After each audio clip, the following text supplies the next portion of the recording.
오늘 주신 하나님 말씀은 구약성경 창세기 12장 1절부터 4절까지입니다. 구약성경 창세기 12장 1절부터 4절까지 함께 봉독하도록 하겠습니다. 여호와께서 아브라함에게 이르시되 너는 너의 고향과 친척과 아버지의 집을 떠나 내가 네게 보여줄 땅으로 가라. 내가 너로 큰 민족을 이루고 네게 복을 주어 내 이름을 장대하게 하리니 너는 복이 될지라. 너를 축복하는 자에게는 내가 복을 내리고 너를 저주하는 자에게는 내가 저주하리니 땅의 모든 족속이 너로 말미암아 복을 얻을 것이라 하신지라. 이에 아브라함이 여호와의 말씀을 따라갔고 롯도 그와 함께 갔으며 아브라함이 하란을 떠날 때에 75세였더라. 아멘. 크고 완전한 주님의 계획이라는 제목을 주셨습니다. 우리의 인생이 무엇일까요? 또 이 세계와 인생을 이끌어 가시는 하나님의 계획과 섭리는 어떤 것일까요? 나는 누구이며 내 삶과 내 미래는 어떤 것일까요? 오늘 이 아브라함의 이야기를 통해서 주님이 개인마다 크고 완전한 계획이 있으십니다. 물론 이 하나님의 거룩한 비전과 계획을 성취하기 위하여 우리가 해야 될 아주 중요한 것들이 있습니다. 아브라함은 본디 갈대아 우르 지역 출신이고 거기에서 아버지 데라로부터 큰 사업을 이어 물려받아 하고 있었습니다. 물질적으로 그는 아무것도 부족함이 없었고 나름대로 집안과 가정 잘 꾸미고 또 자기의 원하는 바를 이루어갔습니다. 그러나 하나님께서 그를 가나안 땅으로 부르셨습니다. 아버지 데라 때에 가나안으로 출발을 하다가 하란이라는 지역에 머물러 거기서 아버지는 죽습니다. 그리고 이러지도 저러지도 못하고 있는 아브라함에게 하나님께 다시 오늘 이 창세기 12장을 통하여 말씀을 주셨는데 바로 가나안 지역으로 떠나라는 것입니다. 어떤 세부적인 내용이 없어요. 언제 어디서 어떻게 무엇을 내가 하리라 라는 말씀이 아니에요. 굵직한 비전을 툭 던져놓으셨습니다. 그리고 우리는 창세기 전반적으로 이 아브라함의 이야기, 아브라함의 삶에 대하여 그리고 그 삶 속에서 역사하신 하나님의 그 완전한 계획의 성취를 보게 됩니다. 이 아브라함과 같이 여러분과 나도 사실 하나님의 우리 부르심과 무엇을 위하여 어떻게 하심에 대해서 잘 모릅니다. 그 계획을 알지 못하고 이해도 짐작도 못하게 됩니다. 아브라함도 그래서 흔들리고 큰 실수들까지 하게 됩니다.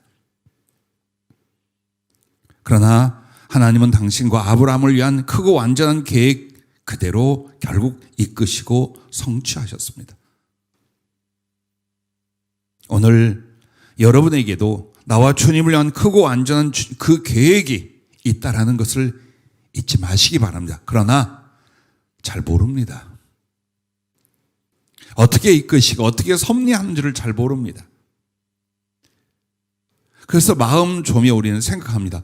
내가 하나님의 금그릇이 되어 쓰임을 받을 수도 있고 그것이 하늘 영원 영광까지 이어질 수도 있지만 그러나 나무나 질그릇 따위 그것도 종재기나 부서진 그릇에 그런 인생으로 살다 끝날 수도 있다라는 것을 누구나 생각을 합니다. 그리고 실제로 그렇습니다.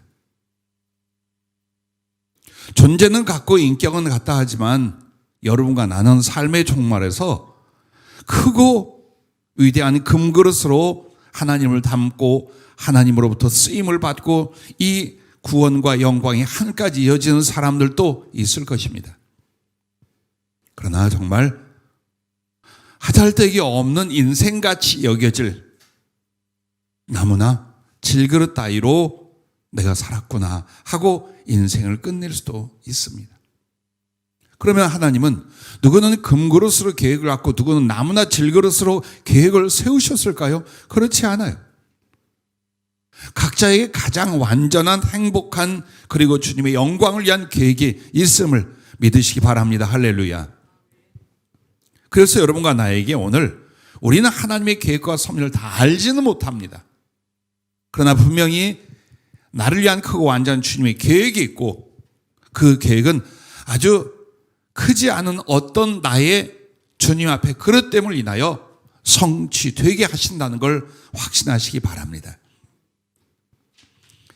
그러면 주님의 이 크고 완전한 계획이 내 인생에 이루어지기 위해서 나는 무엇을 어떻게 해야 될 것인가? 그 첫째가 주님의 마음과 하나 되게 하려 하라 이것입니다. 주님의 마음과 나의 마음이 하나 되게 하려는 것. 아브라함을 선택하시고 사랑하셨던 이유가 바로 이 부분이에요. 하나님의 마음과 딱 맞는 거예요. 그래서 아브라함을 종이라고 말하지 않고 하나님은 벗 친구라고 친히 말씀하십니다. 이와 유사한 사례도 다윗을 하나님이 사랑했고 그 다윗에 대하여 왕으로 선택하여 쓰신 이유가 뭐냐? 내 마음에 합한 자라. 이 마음은 내 마음에 쏙 들은 자라. 그러면 내 마음에 쏙 들었다는 건 뭡니까? 나의 마음과 주님의 마음이 같더라. 할렐루야. 이걸 그렇게 말합니다. 하나님을 알고 그 부르심을 입은 사람들이 자기만을 위하여 삽니다. 자기의 생각과 자기의 계획과 자기의 표현대로 살아가려고 합니다. 우리는 하나님이 지으신 창조물이요 그가 그리스도의 피로 값주고 사신 구원의 존재요. 우리 안에는 그리스도와 그의 말씀이 계신 줄 믿습니다. 그렇다면 나를 만드시며 나를 세우시는 주님의 계획 중에 가장 중요한 건 뭘까요? 주님과 하나 되는 부분이에요. 그래서 신앙생활 혹은 주님 앞에 그의 크고 위대한 계획대로 내 삶에 성취되기 위하여 마음이 주님과 단절되고 마음이 주님과 나뉘어져서는 절대로 안 됩니다. 왜? 그렇다면 이 인생은, 이 크리스찬은 하나님의 크고 완전한 계획에서 이탈됩니다. 그리고 무산되고 맙니다. 그렇다면 주님의 마음과 하나 되는 것이 무엇입니까? 첫째, 구원의 감격과 주님 사랑의 불을 켜는 것입니다. 하나님의 부르심은 내가 예수를 믿는구나, 교회를 다니는구나, 이 부분이 아니에요. 그 부르심에 여러분이 응답하여 나왔으면 어떤 일이 벌어지냐? 예수님의 십자가의 구속을 성령으로 알고 깨닫고 거듭나게 됩니다. 근데 중요한 건 이걸 알고 믿는데 어느 날부터 이 구원의 감사와 감격이 소멸되고 없다라는 겁니다. 왜? 마음이 다른 데로 분산됐고 마음이 이 주님과 주님의 은혜로부터 떠나 있으면 절대로 구원의 감격이 삶의 어떤 것보다 우선시되지 않습니다. 몇 푼의 돈, 약간의 인간관계, 내 생활 속의 약간의 편리함보다 나를 구원해 주신 그 하나님의 은총에 대한 기쁨과 감사가 안 일어납니다. 그러나 내 안에 주님의 십자가, 그 사랑, 그 은혜로 말미암아 구원의 감격이 있고 그러므로 주님을 향한 나의 사랑의 불이 등불처럼 켜져 있으면 눈이 열리고 귀가 열린답니다. 눈이 열리고 귀가 열린다는 건 주 예수 그리스도를 내 인격과 영혼으로 배웠고 교통하게 되는 걸 가르쳐 말합니다. 이게 가능해지는 거예요. 이거는 의식으로 안 돼요. 여러분 안에 구원의 감격과 주님을 향한 그 사랑의 불이 켜져 있어야 돼요. 그 불로 말미암아 눈이 밝아지고 그 거룩한 구원의 감격이 나로 주님을 집중하여 귀가 열리게 만드는 거예요. 그리고 주님 사모함의 심장을 그때서야 갖게 되는 겁니다. 여러분 안에 예수님을 얼마나 사모합니까? 사랑하기에 그 사랑을 이루려 얼마나 갈망합니까? 안 그러면 죽어있는 영적 상태입니다. 여러분과 나는 눈이 어둡고 귀가 막히고 심장이 작동을 못하는 상태로 교회를 다니고 예수 믿는다고 말하고 있는 것입니다. 그러니 아무리 많은 시간과 세월을 보내도 주님의 마음과 나의 마음이 같아질 수가 없는 거예요. 오늘 다시 한번 뒤돌아보십시오. 그리고 내가 어떻게 부름받고 그 은총으로 말하면 죄사함을 얻고 이 구원의 은총을 얻게 되었는가? 그 구원을 위하여 그리스도께서 얼마나 많은 희생과 아픔과 사랑을 내게 부어주셨는가. 나 이대로 가도 좋은가.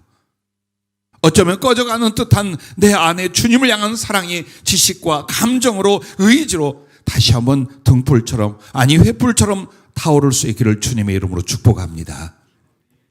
두 번째는 주님을 기쁘시게 하려 주님의 마음을 사모하는 겁니다. 주님의 마음이 뭐예요? 라고 하는 거예요. 내가 이렇고요, 내 처지가 이렇고요, 내 기분이 이렇고 내 삶이 이와 같아요 라고 하나님께 아뢰기도 하고 투정도 부립니다. 그거보다 먼저 앞서야 될 건 주님은 어떤 생각을 하세요? 무엇을 기뻐하세요? 무엇을 원하세요? 어떨 때 외롭고 힘드세요? 주님의 기분, 주님의 마음, 주님의 감정, 주님의 생각을 알기 위하여 사모하는 이 사람은 주님의 마음을 알고 그 마음을 자기 마음에 맞추기 시작할 수 있어요. 근데 오늘 예수님에 대한 생각이 없어요. 마치 예수님을 전능하신 기계로 알아요. 전지하신 법리로 알아요. 그렇지 않아요. 여러분의 마음과 감정과 이 모든 생각과 의지, 이것은 예수님의 형상이에요. 하나님께 물려받은 거예요. 그러므로 가장 쉽게 예수님을 이해하려면 내가 생각하는 것과 같이 생각하고 나의 감정과 같이 감정이 있으시고 나의 의지와 나의 사랑과 슬픔, 기쁨, 고통 모든 것을 주님이 갖고 계시다는 거예요. 그리고서 그 주님을 향하여 여러분 계속 연구하고 기도하고 묻는 거예요. 주님, 무엇을 원하세요? 어떤 걸 좋아하세요? 주님 마음이 무엇이옵니까? 살피는 겁니다.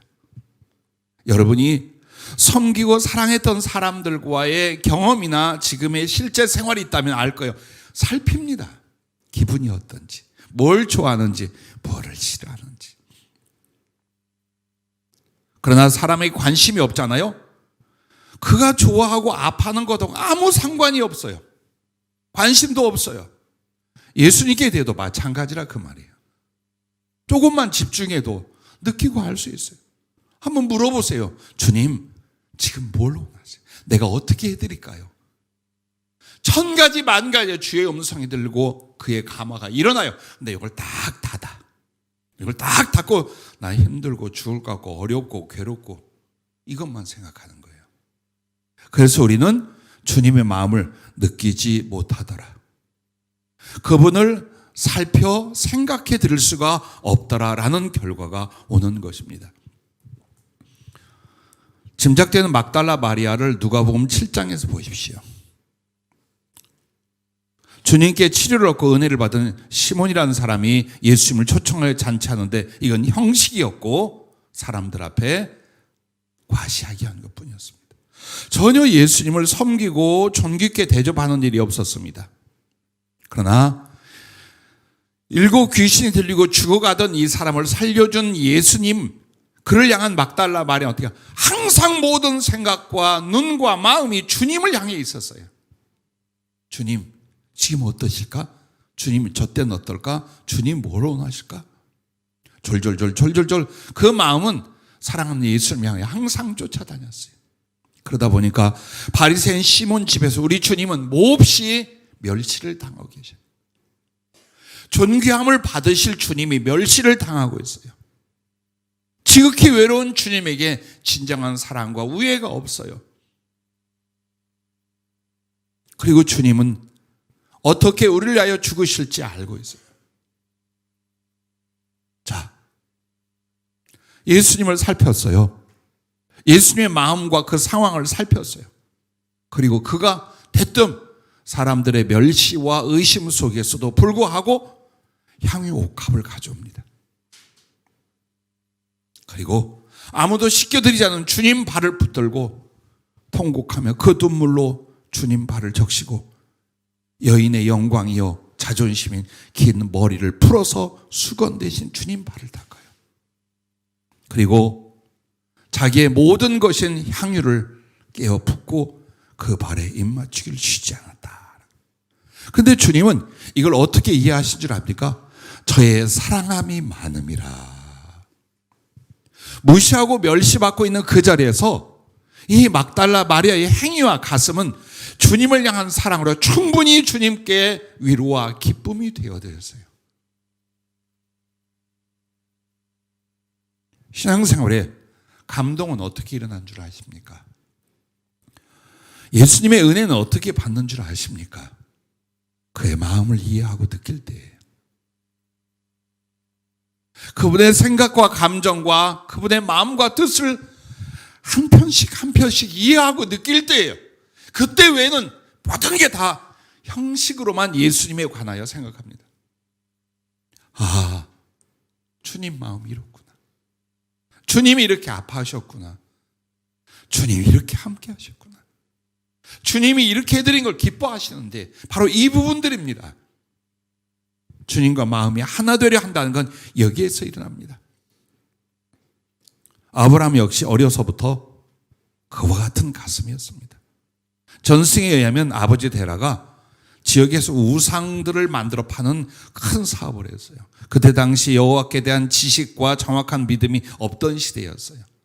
막연한 하나님께 대한 믿음은 있었으나 지금처럼 자세히 알고 어떻게 해야 될 금령과 계율이 알려지지 않은 때였어요. 그러다 보니까 하나님에 대한 신앙이 있지만 그 지역 문화와 사업을 인하여 그런 우상 숭배, 우상을 위한 사업을 했어요.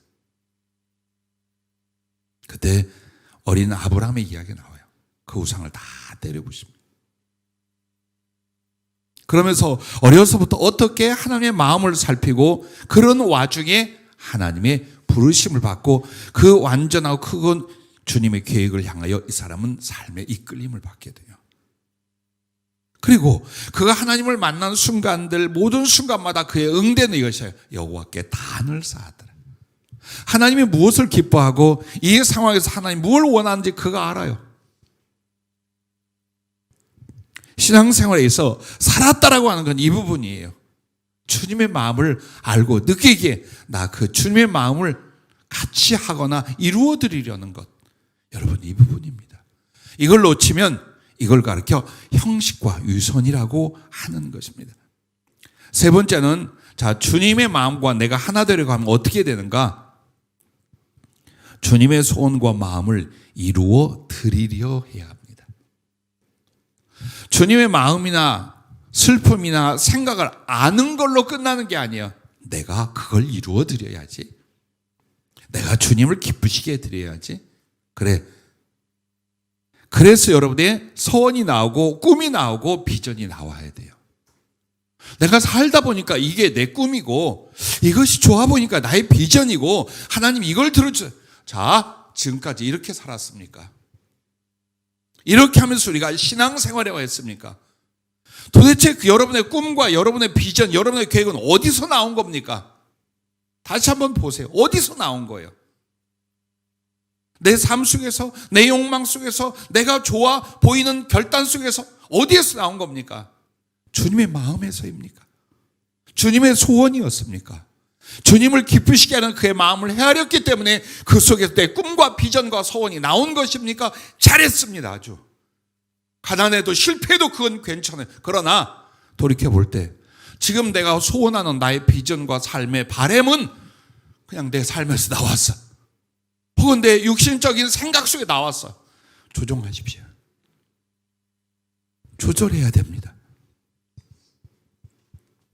여러분이 잘 아는 주님의 제자들은 전부 다 순교했습니다. 그러나 단 한 사람 순교를 하려 해도 순교되어지지 않고 끝까지 늙어서까지 교회를 돌보며 수고하고 주님 나라에 간 제자가 바로 요한입니다.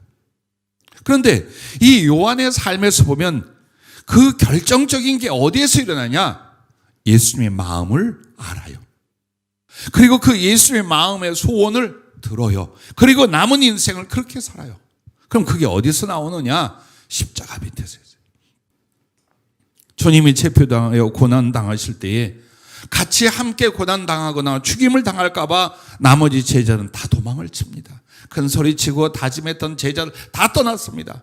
오직 하나 주님의 모친 마리아를 모시고 제자 요한이 피를 흘리며 그 고통과 저주 속에 죽어가고 계신 예수님 밑에서 함께 아파하며 눈물 짓고 있었어요. 그때에 손도 발도 움직이지 못한 예수님이 십자가 못 박힌 채로 턱 턱짓과 이 눈빛으로 그 요한에게 자기의 마음과 소원을 말씀하십니다. 뭐라고 합니까? 곁에 있는 모친 마리아를 향하고 그리고 제자 요한을 향하여 내 어머니이다. 아주 짧게 말하죠. 네 어머니다. 이게 주님의 마음이에요. 그리고 모친 마리를 향하여 여자여 보소서 아들입니다. 요한을 향하여 마리아에게 아들입니다. 그리고 요한에게는 모친 마리아를 향하여 내 어머니다. 자, 여기에 주님의 마음과 그 아픈 소원이 다 들어있어요. 먼저는 예수님을 그래도 하나님의 아들이면 배로 낳았어요. 자기의 살과 피로 낳았어요. 그것도 맏아들이에요. 그 예수님만 의지하고 살아온 이 과부, 이 외로운 마리아에 대하여 당신이 떠나고 난 뒤에 어떻게 할까? 이게 견딜 수가 없었어요. 그래서 가장 주님을 사랑했고 주님의 마음을 이해하고 있는, 그래서 십자가 밑에까지 나온 요한에게 어머니처럼 네가 좀 보살펴달라고 부탁을 합니다. 그러나 이것은 단지 모친 마리아에 대한 이야기로 끝난 게 아니야. 그 속에 숨어있는 예수님의 크고 긴 당신의 소원이 있어요. 그 모친 마리아를 맡긴 건 아직 어리고 연약한 교회를 제자 요한에게 맡긴 거예요. 그러므로 이곳에서 혹은 저 사역을 하다가 순교를 당하고 다 죽었지만 요한이 남아서 모친 마리아가 주님의 부르심 받은 죽는 그날까지 모셨고, 그리고 나머지 소아시아 지역이라든가 일어나는 그 교회들 전체를 관리하고 돌보는 일을 위하여 끝까지 수고하고 하늘나라로 가게 됩니다. 보십시오. 주님이 우리에게 말씀 안 했는가?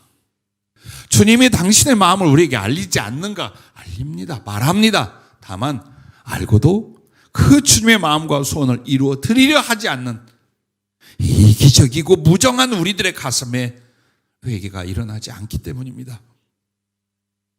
짧아요.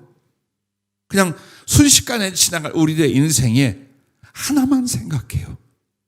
주님이 무엇을 원하고 주님이 무엇을 기뻐하시는가? 나는 이 나이 먹도록 똑같은 고백이 있습니다. 목사의 체질이 아니에요. 성직자의 거룩한 느낌이 별로 없어요. 솔직히 말하면요.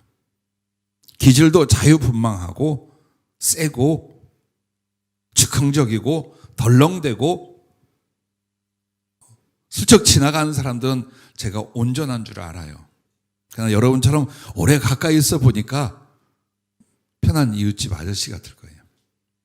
그런데 왜 이 길에 대하여 후회 없이 갈 수 있고, 그리고 내 생명과 삶을 다 주께 드리며 갈 수 있느냐? 딱 하나였어요. 주님이 무엇을 원하신가가 가장 궁금했어요. 예수님을 믿고 성령을 받아 구원받은 뒤 내게 소원은 단 하나였어요. 주님이 그럼 내 인생이, 내 나머지 삶에 무엇을 원하시는가? 아무리 기도하고 아무리 말씀을 살펴보아도 단 하나예요. 복음을 전하여 어제의 나 같은 영혼들을 살리라는 것. 이거보다 더 주님을 기쁘시게 할 게 없어요. 주님은 이 복음을 전하여 영혼을 구원하고 하나님의 사람들을 세우는 일을 얼마나 사모하는지, 얼마나 아파하는지, 얼마나 소원하는지를 수도 없이 말씀하고 수도 없이 나타나 보여주셨어요. 그래서 아무리 힘들고 어렵고 또 무기력한 내 모습에 좌절이 와도 다시 갈 수 있는 건 그분이 기뻐할, 작지만 그분이 나의 충성을 기뻐하실 삶. 그렇다면 간다. 어차피 소멸될 내 인생, 저 주님이 원하신 어느 부분을 위하여 드리고 가자.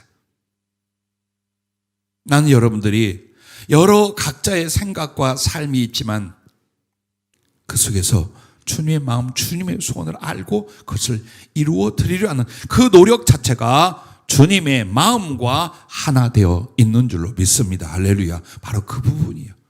위대한 것과 대단한 것으로 주의 일이 아니에요.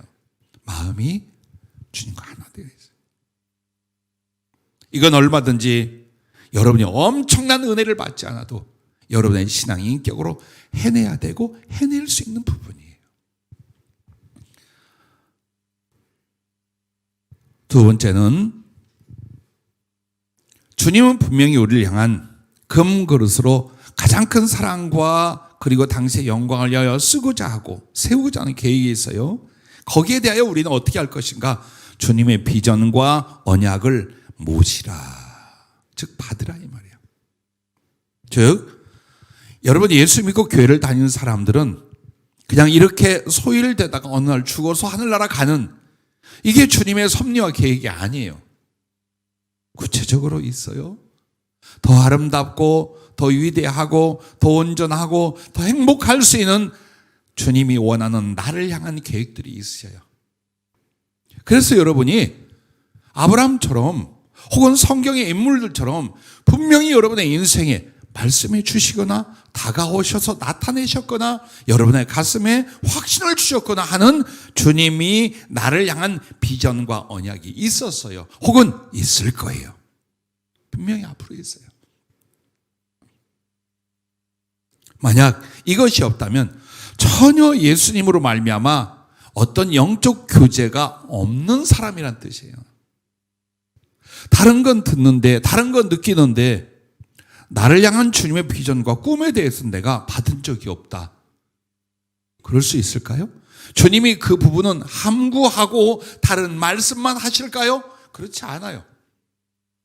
주님이 여러 가지로 말씀하시고 나타내서 가장 당신이 우리에게 말씀을 해주고자 한 부분이 뭐였을까요? 구원과 함께 우리를 향한 비전과 사명들이었던 거예요. 그러므로 아브라함에게 주님은 나타나 말씀하시되 가나안으로 가라 한 데 대한 이유를 말하잖아요. 내 씨로 말미암아 네 후손으로 말미암아 이와 같이 어마어마하게 많게 하겠다. 근데 결국엔 이걸 뭐냐? 복을 받겠다. 너로 말미암아 만민이 복을 받는다라는 게 뭘까요? 이 한 사람이라도 복음이 전해지고 하나님의 구원의 역사가 일어나는 믿음의 선진, 믿음의 조상이 되게 하겠다는 뜻이에요. 유대인의 조상 아브라함부터 따집니다. 믿음의 조상 아브라함으로 말미암습니다. 자, 이렇게 함으로 그냥 단지 한 가정의 아버지가 열국의 아버지, 수없이 많은 사람들의 영적 가장이요 아버지가 되게 하는 것이 하나님의 아브라함을 향한 비전과 계획이셨습니다. 그러나 그 사람은 무자하고 자식을 얻을 수 없는 상황이었어요. 그런데 이 자식을 전혀 얻을 수 없는 무능한 한 사람에게 어떻게 해요? 수없이 많은 민족을 이루고 나라를 이루고 하나님의 백성들을 세우겠다는 겁니다. 자, 이걸 비전으로 주셨어요. 그리고 그 비전을 위하여 가나안이라는 지역으로 이주하게 하셨어요. 그는 지체 없이 갈 바를 모르지만 말씀을 쫓아가게 됩니다. 오늘 여러분 지금 어디까지 오셨는지 어떤 삶으로 진행을 하고 계신지 모르지만 말씀을 따라왔습니까? 성령의 거룩한 비전과 부르심을 향해 나아가고 계십니까? 두려워하지 마세요. 절대로 걱정하지 마세요. 그 부르심에 여러분이 순종했다면 나머지는 이제부터 그분이 하실 거예요. 만약 그 부르심, 그 거룩한 비전과 언약을 내가 모른다면 지금 주 앞에 무릎을 꿇으세요. 그분의 말씀을 들으라고 내 인생을 향한 주님의 계획과 그 선하신 부르심에 대한 어떤 확신, 어떤 결정, 이걸 이루세요. 자동으로 계속 보내지 마세요. 그럼 어떻게 할까요? 그 첫째가 항상 말씀을 듣고 기도 생활해야 됩니다. 즉 하나님의 부르심, 하나님이 내게 대한 그 비전과 언약이 그냥 갑자기 하늘에서 툭 하고 떨어진 거예요. 갑자기 하늘에서 뭐가 떨어져서 쫓아서 보니까 운석 속에 이렇게 십계명이 써 있더라. 안 일어나요, 그런 일. 절대로 없어요. 항상 하나님 앞에서 말씀을 듣고 기도하고 또 그 말씀을 붙잡고 하나님께 기도하고 이와 같아야 돼요. 그러므로 성경의 인물들이 하나님과 깊은 만남을 갖고 그의 말씀, 그의 거룩한 비전과 언약을 이룰 때 보면 먼저 앞에 뭐가 나옵니까? 경건 생활이 있습니다. 기도하며 하나님을 앙망하고 따라가던 삶이 있습니다. 이 가운데 나타나는 거예요. 왜? 그게 되지도 않은 사람에게 내가 너를 이렇게 쓰며 너를 위해 이런 계획이겠다. 아무 소용없어요. 걔한테 진주 목걸이 던지는 거예요. 아무 상관없어요. 그거 다 발겨버립니다. 저를 만나고 우리 교회에 왔던 수없이 많은 사람들이 20여 년간 있습니다. 그런 중심이 되지 않을 때 저를 통해 성령이 무엇인가를, 주님이 무엇인가를 말씀해 줬어요. 나중에 휴지 조각 찢듯 던져버렸어요. 얼마든지 자기들의 삶이나 생각을 바꿀 수 있어요. 그러나 만약 기도하며 그 말씀을 바라여 그렇게 계속 깊은 생활을 했다고 합시다. 그때 어떤 일을 인하여, 누군가를 인하여 주님이 한 말씀했어요. 이게 잊혀질까요? 이게 이 사람의 삶과 운명을 좌우하기 시작을 합니다. 그러므로 여러분이 항상 말씀을 듣고 기도하는 중에 주님이 나타나거나 주의 말씀을 주시거나 주님의 계획과 비전을 세워주십니다. 오늘 이 창세기 12장에도 그리고 15장, 18장 계속해서 하나님이 나타나서 말씀하시기도 하고 보여주시기도 하고 같이 식사하고 교제도 하셔요. 그럼 여러분 생각해봐요. 잘 때 오셨을까요? 놀 때 오셨을까요? 들판에서 일하고 있을 때 오셨을까요? 아니요. 항상 묵상하고 기도하고 있을 때요. 항상 그때요. 주님의 비전과 언약을 모신다라는 건 주님을 모시는 일입니다. 내 하나님, 내 주님을 영접하는 일입니다. 단지 어디서 목소리가 들리거나 주의 종을 통하여 몇 마디 듣는 게 아닙니다. 그래서 언제나 말씀 앞에 있고 기도 생활을 하고 있을 때 주님은 어떤 모양, 어떤 내용으로든지 주님 당신 자신을 알려주시고 그 비전과 언약을 주신다는 사실입니다.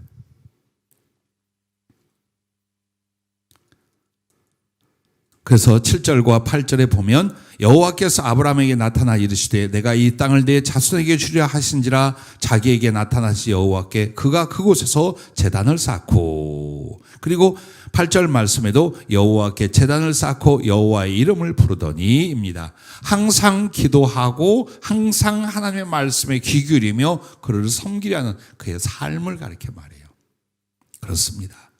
만약 여러분이 바쁘고 힘들고 좌절과 희망이 어떤 상황 때문에 정신이 없다 하더라도 내게서 가장 중요한 것이고 우선은 하나님이다. 그럼 그 하나님을 인정하고 의지하고 교통하는 건 바로 말씀과 기도 생활이다. 즉 예배이다. 이걸 여러분이 결정을 하셔야 돼요. 그리고 최선을 다해 지켜갈 수 있어야 돼요. 그럼 그 속에서 하나님이 나에게 임재하시고 그리고 나를 향한 그 아름다운 계획이며 금그릇으로 쓰실 주님의 언약을 우리에게 주실 줄로 믿으시길 바랍니다.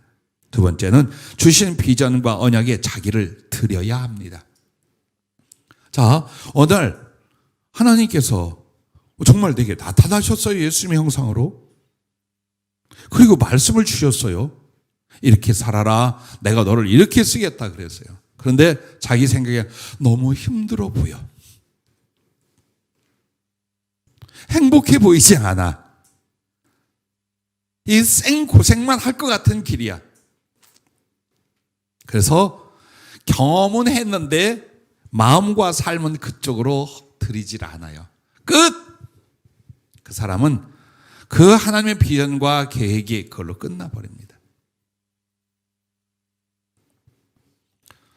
뼈 아픈 경험들이 있어요. 여러분의 그 전에 말씀해 드린 것처럼 어느 교회 집회를 갔을 때 목사님과 사모님이 제게 간증을 했어요. 그것은 예수를 믿기 전 꿈에 하나님이 나타나 내 소원이 무엇이냐라고 했어요. 그 사모님, 돈을 많이 벌게 해달라 했답니다. 참 순진하고 솔직한 것 같죠? 그렇게 해주겠다 그러셨어요. 그리고 나서 그가 아라비아 쪽에 나가 있다가 엄청난 미나리 밭을 발견하고 그때 당시 아라비아에 나가 있는 우리나라 각 그 사업체의 식당에 그냥 돈 받고 자기는 아무것도 들이지 않은 채에서 팔기 시작을 했어요.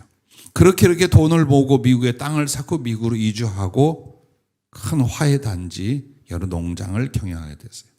자, 그런데 중요한 건요, 이 마음속에서 주님의 음성이 들리는 거예요. 이렇게 우리에게 물질을 주시는 하나님을 위하여 우리가 어떻게 해야 될까? 신학을 광고하고 복음을 전하자. 잘했죠? 그렇게 해서 신학을 하고 목사가 되는 과정에 가지고 있던 재산과 물질은 싹 없어졌어요. 그리고 이분들은 혼란에 빠지되, 특히 사모님이 혼란에 빠져 있었어요. 이게 아닌데, 하나님의 그 부르시고 말씀하신 것은 물질이 목적이 아니었던 거예요. 무엇인지 해줄 수 있는 그 하나님을 섬기고 그의 원하시는 삶을 살라는 복음을 위한 부르심이었어요. 목사님은 이해하고 간데 사모님은 이게 안 되는 거예요. 그래서 항상 물질 걱정, 돈을 다시 하나님이 부어주시기를, 아니면 남편이라도 돈을 벌기를 바라는 정말 가슴 상황에 들어가 있는 거예요. 여러분, 하나님께서 어떤 우리에게 비전과 언약을 주실 때에 일방적으로 육신적이고 세상적이고 우리가 누리라고 주는 게 아니에요. 분명히 주님은 그의 영혼을 위하여 혹은 하나님의 소원을 위하여 더 아름답고 크게 쓰기 위하여 주신 말씀들이에요. 암 4가지로 죽어가던 30대의 집사님 이야기를 제가 가끔 합니다. 주님이 그 사람 우리 교회 와서 주님이 고쳤어요. 그리고 그의 눈으로 암세포 조직이 덩어리가 다 주님이 뽑아내야 하는 걸 보았어요. 일어났어요. 살아났어요. 그리고 그에게 직접 주님이 비전을 주셨어요. 내 종과 함께 너는 전 세계를 다니면서 너를 살린 주님을 증거해라. 처음엔 그렇게 하겠다 그랬어요. 한 달에 집에 있으면서 이런 생각이 들더래요. 내 인생은, 내 삶은, 내 행복은 똑같이 어떤 자매가 완전히 몸이 박살이 나고 회생하기 어려웠어요. 그런 그에게 주님이 약간의 표적을 보여주기 시작을 했어요. 신경이 살아나고 몸이 움직이기 시작을 했어요. 그리고 하신 말씀이 복음을 전해라. 너는 다른 어떤 인생보다도 내가 너를 완전히 치료하면 나가 전해라. 여러분과 나 같으면 어때요? 아멘 하고 그 의지를 굳게 세울 거예요. 며칠 안 돼 부모님과 함께 고민이 왔어요. 고민 그 상담이 뭐냐? 부담이 된다는 거예요. 남들 앞에 나아가 연설하고 남들에게 말하고 이게 부담이 돼서 못하겠다는 거예요. 자, 이게 우리들의 모습이에요. 이런 내용들이에요. 하나님은 전지전능하신 주권자이신데 그가 나를 사랑했고 구원했어요. 그리고 나와 나의 미래를 위하여 그분이 계획을 세워주셔요. 근데 어떻게 합니까? 그 내막을 알고 듣고 나서도 내가 내 자신을 그 비전의 언약에 드리지 않는다면 그게 어찌 나에게 일어나겠어요? 그 일이 어떻게 우리한테 일어나겠어요? 참 이 안타까운 게 이 부분인 거예요. 하나님의 계획이니 하나님 나를 쓰시겠다는 비전이니 정확히 혹은 어렴풋이라도 대부분이 크리스찬들이 안다라는 거예요. 중요한 건 따르질 않아. 즉 나를 그 비전과 언약에 드리지를 않는 거예요. 신앙생활을 어떻게 하는가를 보여준 게 구약 성경의 제단의 희생제물. 첫째는 그리스도가 우리를 위하여 구속하게 자기를 바친 것이요, 둘째로 그 제단의 희생을 바치는 것은 신앙인이 하나님을 어떻게 섬기는 것인가를 보여주는 거예요. 그런데 제단에 소나 양을 잡아 바치는 것은 뭘 말하냐? 그 희생제물은 그리스도와 하나님을 위한 나의 삶과 수고를 드리는 걸 가르쳐 말하는 거예요. 그러나 그 제단은 뭘 또 뿌리냐? 잡은 희생의 피를 뿌리게 돼 있어요.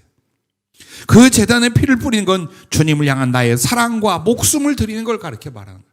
즉 이미 어떤 구체적인 제안과 꿈에 대하여 주님 말씀해 주지 않아도 나의 삶이란 것과 나의 생명과 가슴이란 건 그분을 향하여 이미 제단 위에 희생 제물로 희생의 피로 쏟아져야 되는 게 구원의 길이에요. 그러나 이제 더 나를 위한 섬세하고 위대한 꿈과 계획을 말씀해 주셨어요. 그럼에도 그 꿈에 대하여 그 하나님의 부르심에 나를 드리지 않아? 이것은 그 거룩한 계획이 이루어지지 않는 것이 아니라 하나님의 계획은 없다는 뜻이에요. 그래서 방황해요. 예수 믿는데도 그렇게 힘이 들고 하나님이 느껴지지 않고 그의 사랑이 짐작되지 않는 이유가 그의 부르심을 알아. 그의 쓰심도 알아. 근데 나는 나를 드리지 않아. 여기서 오는 거예요. 내가 주를 위해 산다, 그 말씀을 위해 산다 하더라도 나의 모든 걸 다 받고 나의 모든 게 다 소비되는 것이 아니에요. 중심을 갖고 나의 삶을 조절하려고 하라는 것입니다. 세 번째는 그 꿈과 약속을 잊지 말라라는 것입니다. 하나님이 내게 주신 꿈이 있어요. 아브라함에게 주셨듯이, 야곱에게 주셨듯이, 요셉에게 주셨듯이 꿈이 있고 약속이 있어요. 그런데 이거 대부분 잊어요. 그리고 자기가 바꿔. 하나님의 부르심은 이쪽이었는데 자기가 바꿔. 그럼 아예 은혜 받은 추억으로 끝내. 이게 뭡니까? 사람하고도 언약을 저버리면 인간성이 인정받지 못하는데 하나님 앞에서 하나님이 내가 너를 이렇게 불러 이렇게 쓰고 이렇게 너를 할 것이다 라고 한 말씀을 내 안에서 소멸을 시켜요. 여러분 그거 아닙니다. 그러면 어떻게 그 주님의 꿈과 약속을 잊지 않고 내 가슴 안에 이어갈까요? 기도로 그 믿음을 만들고 그 믿음으로 비전과 사명의 길을 가는 것입니다. 기도 안 하면 이미 내 속에서 주님이 주신 비전과 약속은요 흐려지게 돼 있어요. 옛날에 그랬지. 기도할 때 내가 체험했지.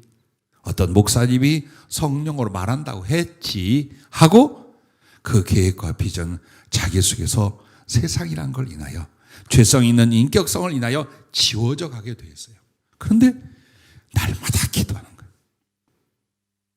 없어서 기도하고 배고파서 기도하는 게 아니라 이걸 잊지 않으려고, 이것을 이루기 위하여 또 내 자신이 이 믿음에 대하여 흔들릴까 봐 다잡고 또 다잡는 거예요.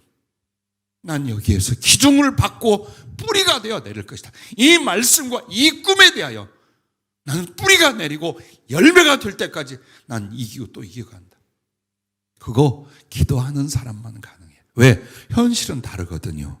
당장에 무엇이 이루어지고 당장에 어떤 일이 막 생기고 와 하나님이 이렇게 역사하고 하늘 날 이렇게 이끄시네 하는 현실로 내게 다가오는 것이 아니에요. 아브라함은 그 아들 얻는데 25년이 걸렸어요. 모두 다 세월을 따라 하나님의 섭리와 그 뜻이 이루어지는 거예요. 그러므로 내 안에서 이 주님이 주신 비전과 언약을 절대로 줄이지도 않고 잊지 않게 하여 계속 기도하는 겁니다. 기도는 여러분에게 그 주신 말씀에 대한 믿음을 만들어요. 그리고 그 믿음은 그 방향을 향하여 이 사람이 뒤돌아보지 않고 가게 만드는 거예요. 그리고 그 끝에서 하나님의 섭리, 하나님의 성취를 보게 될 줄로 믿으시기를 바랍니다.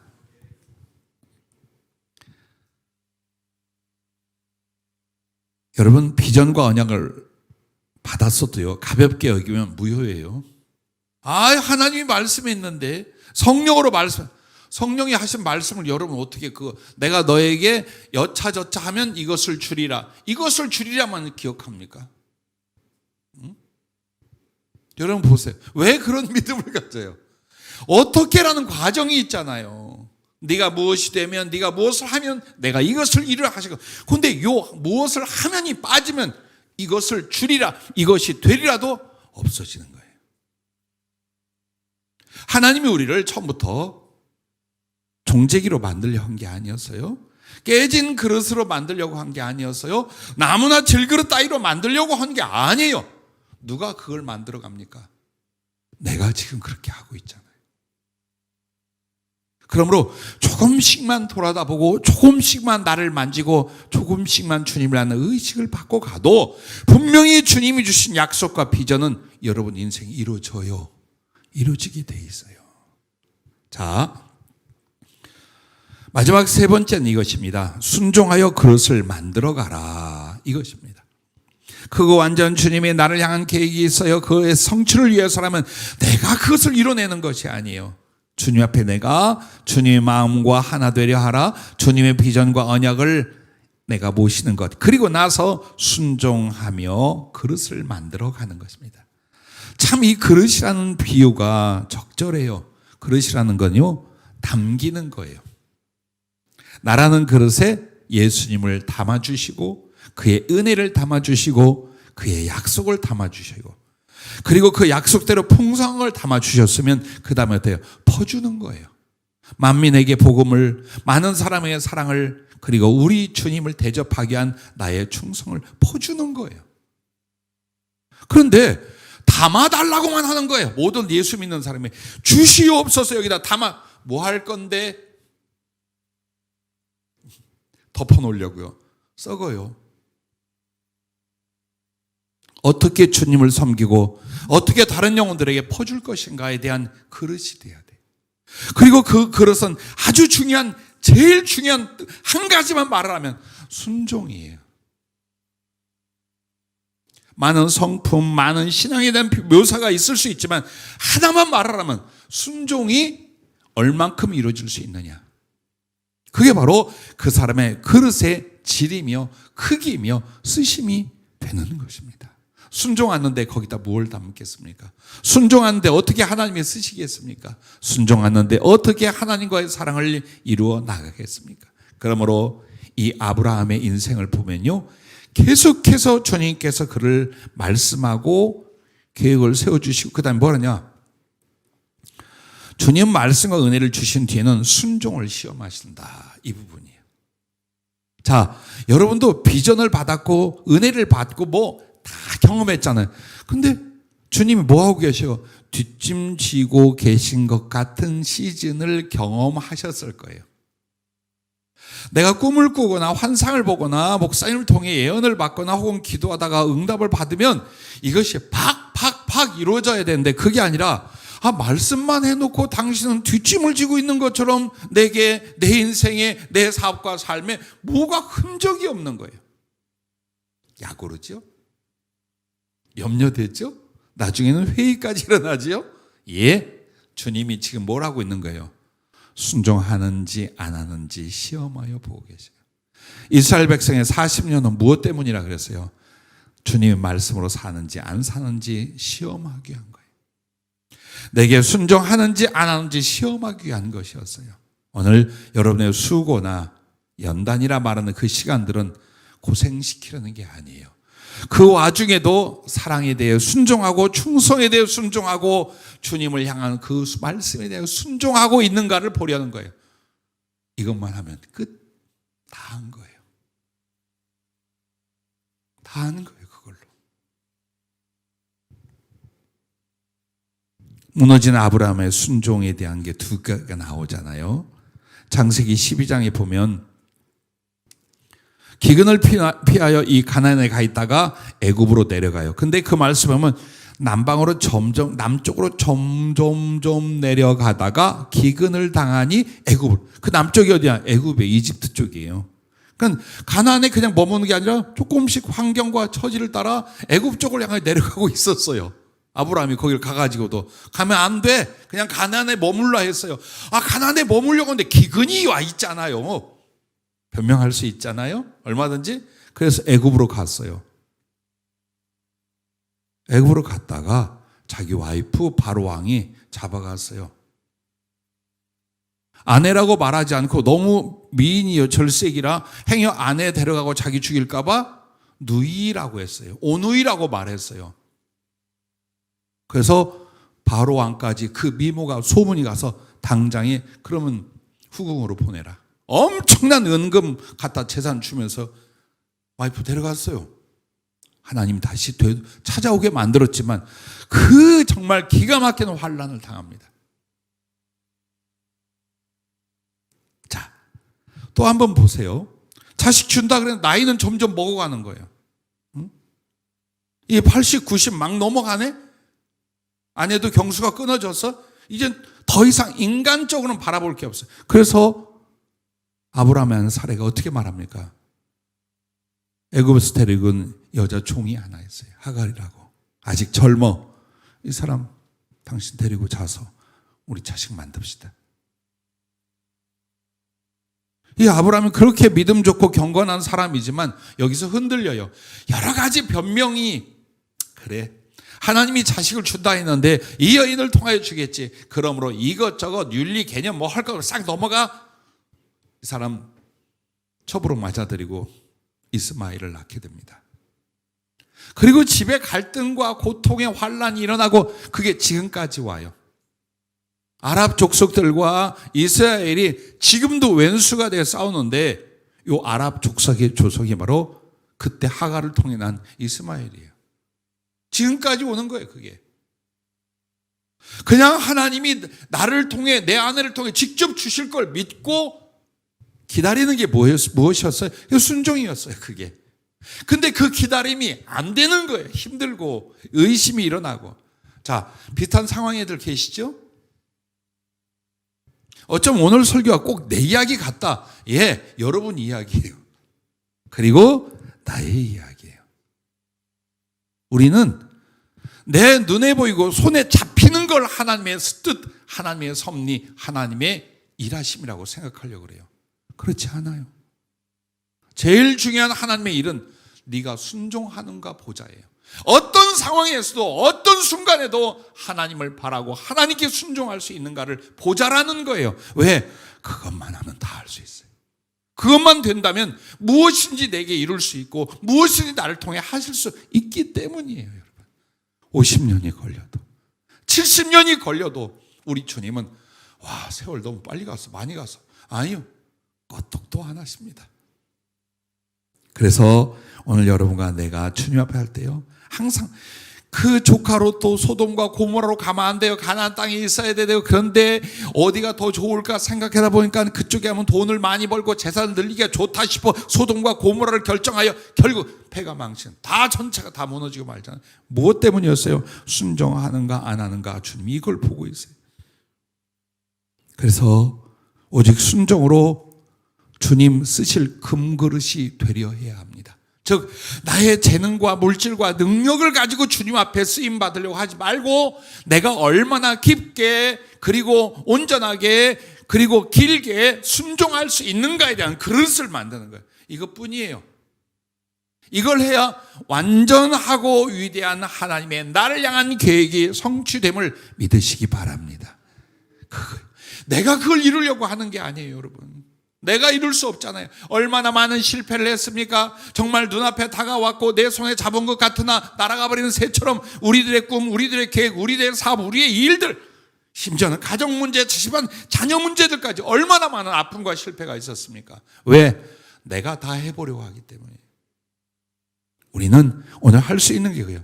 순종하는 거예요. 매 순간마다 심령 안에서, 삶의 결정 안에서 그의 부르심과 말씀 안에서 순종하고 또 순종하고, 할 수 있어 순종하고 할 수 없음에도 순종하고, 할렐루야. 그렇게 해서 하나님 쓰실 금그릇이 되려 하는 이 거룩한 꿈을 가지고 자기의 속과 겉과 삶을 만들어갈 수 있기를 바랍니다. 자, 순종의 깊이와 크기와 길이가 있어요. 하나님 이걸 보셔요. 그러면 순종의 깊이는 뭡니까? 주님을 얼마나 사랑하여 그걸 하는가예요. 똑같이 순종을 해도 주님을 얼마나 사랑하여 할 수 있는가가 순종의 깊이예요. 그러면 순종의 크기는 뭘까요? 과연 그의 말씀 앞에 얼마나 큰 수고와 희생을 할 수 있는가예요. 적당히 하는 사람도 있어요. 헌금을 해도 적당히 하는 사람이 있고 힘에 지나게 하는 사람이 있고, 봉사를 해도 적당히 하는 사람이 있고 정말 애써 고생하는 사람도 있어요. 자, 보세요. 주님이 뭘 보느냐? 그 사람의 순종의 깊이를 보고 그 다음에 크기를 봐요. 자기 힘에 지나도록 하는 사람들이 어찌 그 순종의 그릇이 크지 않다 하겠습니까? 그리고 길이를 보는 거예요. 예전에는 잘했어. 어떤 건 잘했어. 근데 나중에 가서 자기의 이익이 되지 않거나 자기에게 어려움이 올 것 같으면 어때요? 탁탁탁 피해가기 시작해. 내려놓기 시작해. 방향 마음대로 바꿔. 아니요. 그러면 우리를 향하여 주님의 그 완전한 큰 계획은 무산될 수 있거나 조절될 수밖에 없어요. 그래서 지금은 여러분과 내가 눈에 보이는 것도 없고 손에 잡히는 거 없다 할지라도 지금 주님이 나에게 말씀하신 어떤 걸 순종할 것인가, 그 순종의 그릇으로 나를 어떻게 만들어 갈 것인가, 그 순종의 그릇이 되어가면서 주님이 부어주신다, 담아주신다, 넘치게 하여 또 나를 쓰실 것이다, 이걸 믿으시길 바랍니다. 자, 그래서 2번이나 큰 실패를 했던 아브라함에게 주님께서 어떻게 합니까? 자식을 100세에 낳았죠. 그리고 이 아이가 청소년 10대로 자라났어요. 너무 사랑스러워요. 나보다 내 자식이 내게서 더 귀해요. 그러다 어느 날 그 자식 하나님이 제물로, 희생 제물로 바쳐라, 번제로 바쳐라 그랬어요. 죽여서 불태우는 거예요. 그거는 양이나 소처럼. 자, 그런데 이게 무엇이라고 했어요? 하나님의 마지막 순종의 시험이었어요. 그 순종을 통하여 정말 하나님을 경외하고 사랑하는지 안 하는지를 주님 보시고자 그랬어요. 사흘길을 그 장소로 걸어갔을 때에 이미 칼을 들러 내 아들 죽여서 제물로 만들진 않았지만 가슴에선 죽였어요. 가슴에서 희생 제물이 되게 만들었어요. 사흘길을 가면서. 그리고 실제로 그 장소에서 칼을 들었을 때에 하나님께서 멈춰라. 그 아이에게 손을 대지 마라. 이제서야 네가 나를 경외한 줄 내가 알았노라. 그래서 내가 너에게 약속한 이 큰 복과 이 비전을 이렇게 이룰 것이다 라고 마지막 선포를 주님이 해 주십니다. 여러분, 그것이에요.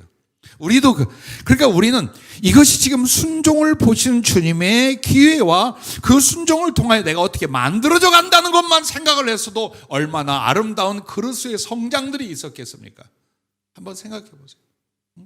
그 노력으로, 그 수고로, 인생에서 이루어보려는 그 인내와 그 수고와 그 열정으로 순종만을 위하여 나를 만들어 갔더라면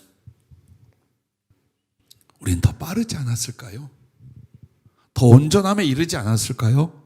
진실로 내 구주 예수를 사랑하는 깊이로 가지 않았을까요? 이후부터입니다. 이제부터 이 말씀이 나와 여러분을 바꿀 수 있다면, 아니 그 말씀을 향하여 나를 내가 바꿀 수 있다면 바로 주님의 이 크고 위대한 계획은 여러분 삶에 이루어질 줄로 믿습니다. 자, 참 이상한 게 하나 있어요. 이 방송을 듣거나 이 자리에 앉아 계신 여러분, 성령이 주신 어떤 지혜와 은사들로 인하여 제 사역이 주님의 종들, 선교사들, 사명자들 수없이 많은 사람들을 약 20여 년간 성령의 지혜와 지식과 예언, 영분별, 기타 등등으로 특별히 어떤 표적과 능력도 있지만 이 부분에서 주님의 뜻과 마음을 알고 주님의 계획과 주님의 비전을 일러줬어요. 심지어 어린아이들까지, 노인까지, 돌아가신 목사님들에게까지. 그렇게 해서 그 중에 많은 사람이 우리 교회로 하나님의 계획, 성령의 어떤 우리를 훈련하고 만들어 쓰시는 계획에 순종하여 오셨어요. 근데 이제 또 가시기도 하잖아요. 근데 이제 오실 때는 전부 다 성령의 지시, 주님의 비전과 말씀을 듣고 와요. 근데 갈 때는 단 한 번도 주님의 말씀이나 그 계획을 묻는 사람이 없고 듣는 사람이 없어요. 참 이상해요. 도무지 이해가 안 갈 정도예요. 그런데 최근에 기도하고 주의 말씀을 듣는데 여기에 남아있는 여러분에게도 주님의 계획과 뜻을 이룰 것이에요. 그러나 혹 뜻을 달리한 분들은 어떻습니까? 그들을 향한 주님의 계획이 또 진행이 돼요. 어떤 것만 하면 각자가 순종할 수 있으면. 아, 그렇구나.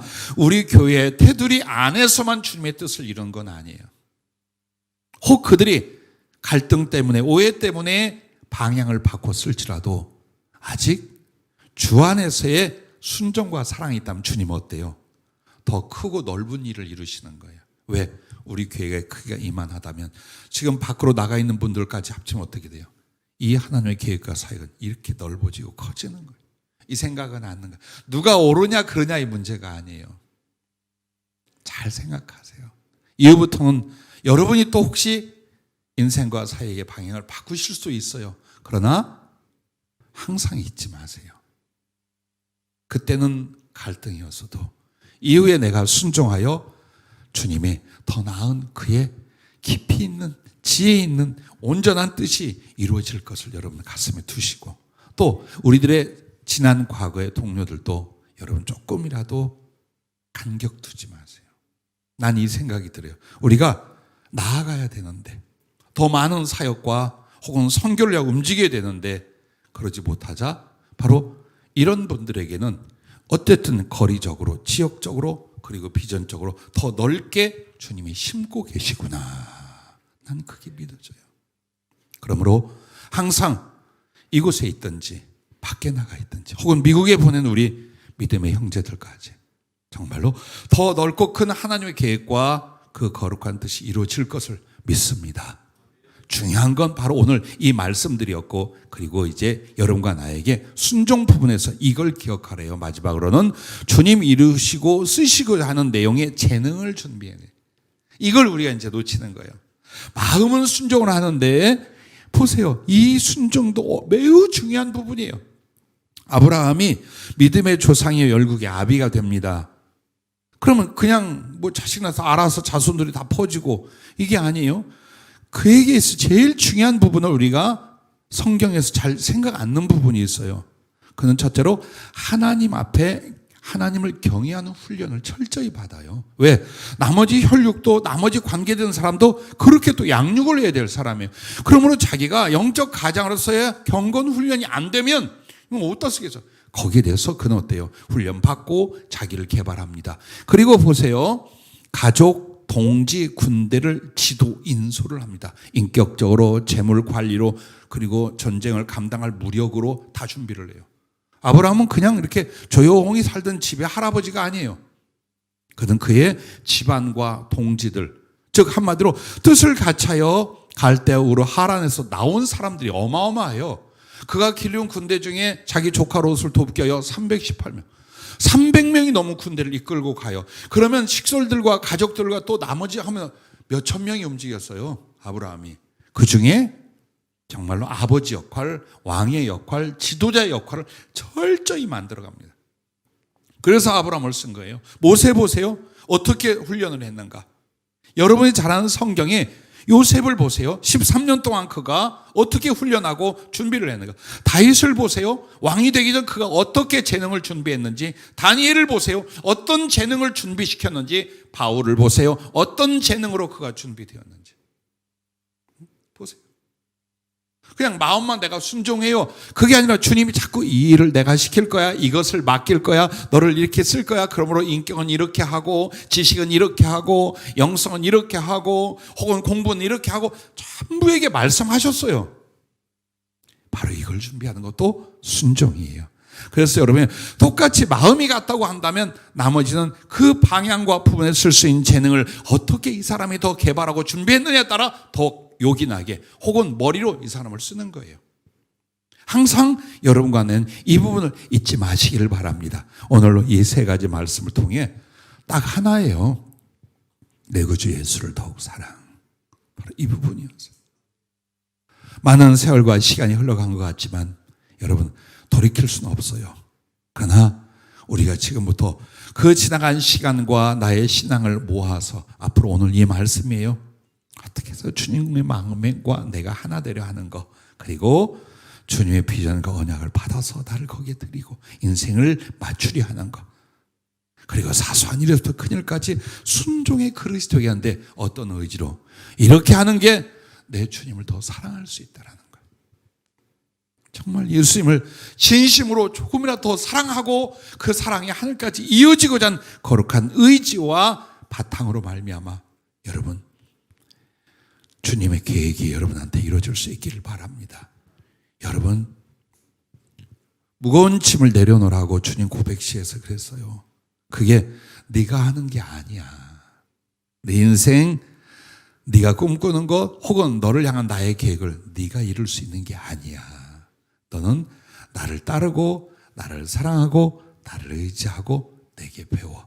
내가 그러면 너의 인생에 이 크고 완전한 계획을 이루어 줄 거야. 오늘 이것이 주님의 말씀인 줄로 믿습니다.